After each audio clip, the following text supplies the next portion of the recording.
कक्षा 8 विषय गणित फर्स्ट के अंतर्गत आज की वीडियो में हम लोग पूर्णांक के बारे में पढ़ेंगे। पूर्णांक क्या होता है, पूर्णांक का संधि विच्छेद करेंगे तो हो जाएगा पूर्णधन अंक। पूर्ण माने पूरा, अंक माने अंक।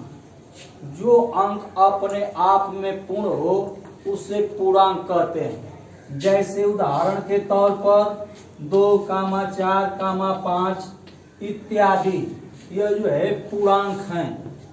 पूर्णांक के प्रकार, पूर्णांक 3 प्रकार के होते हैं। पूर्णांक के प्रकार,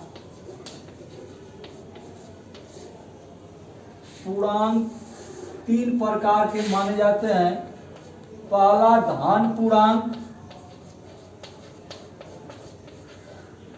जैसे 1, 2, 3 डॉट डॉट इत्यादि।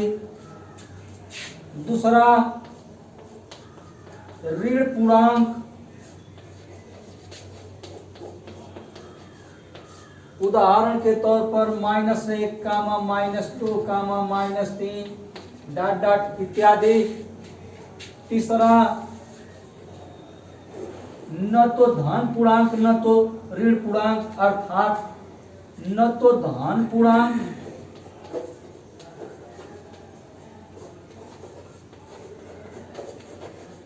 और न ही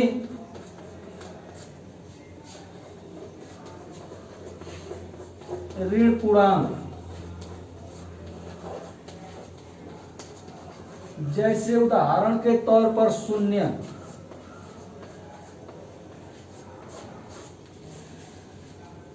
न तो धन पूर्णांक और न ही ऋण पूर्णांक, जैसे 0।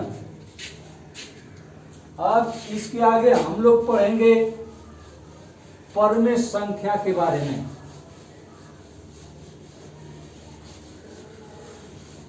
परिमेय संख्या को जानने के लिए सबसे पहले हमको पूर्णांक मालूम होना चाहिए, इसलिए परमेय संख्या से पहले पूर्णांक के बारे में बताया गया है। अब हम लोग पढ़ेंगे परिमेय संख्या के बारे में। परिमेय संख्या या परिमेय संख्याएं,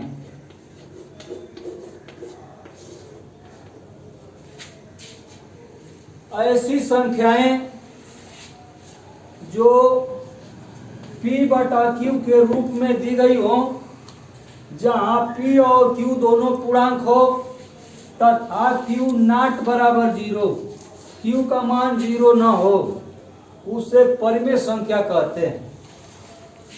उदाहरण के तौर पर जैसे 2/5 एक परिमेय संख्या है।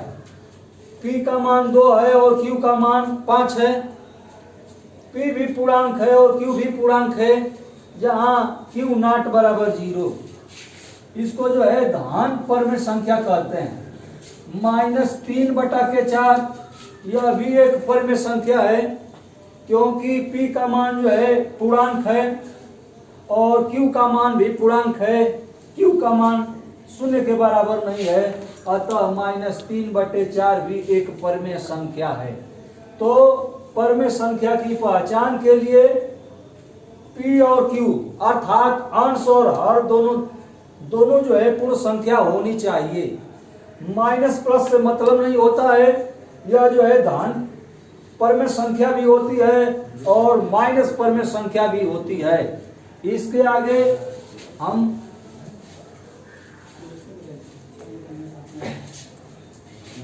प्राकृतिक संख्याएं जितनी होती हैं,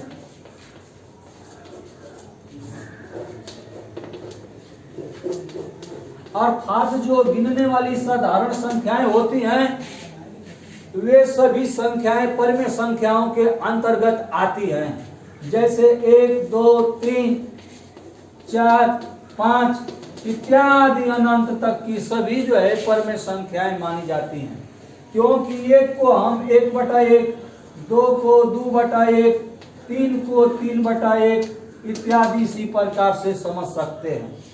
तो हम कह सकते हैं कि सभी प्राकृतिक संख्याएं अर्थात गणना करने वाली संख्याएं परमेय संख्याएं होती हैं, क्योंकि उनके बटे में हम एक लिख सकते हैं। एक लिखने पर उनके मान में कोई अंतर नहीं पड़ता है। इस प्रकार आज हम लोग पूर्ण संख्या अर्थात पूर्णांक और परमेय संख्याओं से अवगत हुए हैं। अब अगली वीडियो में हम पहला अध्याय शुरू करेंगे। धन्यवाद।